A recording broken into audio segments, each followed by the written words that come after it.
Tonight, police in one Metro East town are taking action against groups of teenagers. Police in Fairview Heights say nearly 500, quote, unruly teens gathered at a park Saturday.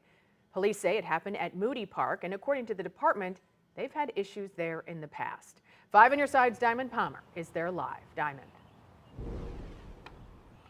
Well, and police say the teens that were made to leave Moody Park then went to another park in Shiloh and then to a restaurant in O'Fallon. Neighbors I spoke to who witnessed the group of teens say this park is usually peaceful.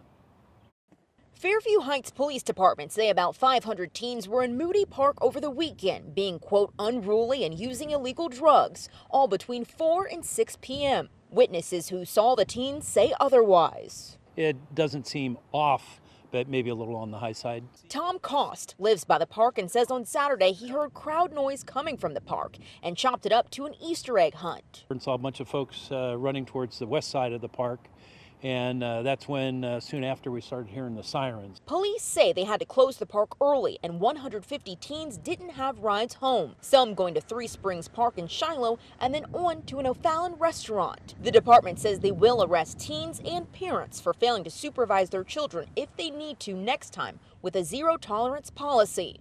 Cost says for the most part the park is peaceful, frequently visiting with his grandchildren, and he wants it to stay that way. Most of the time just folks over there having fun with their families.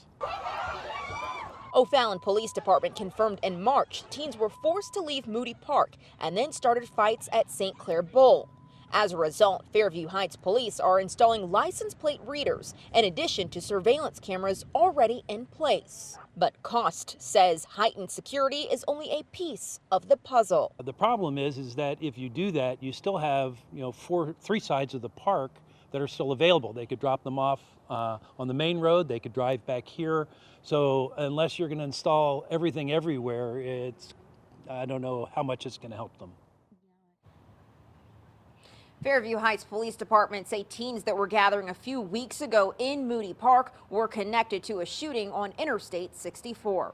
Reporting live here in Fairview Heights, Diamond Palmer, 5 on your side.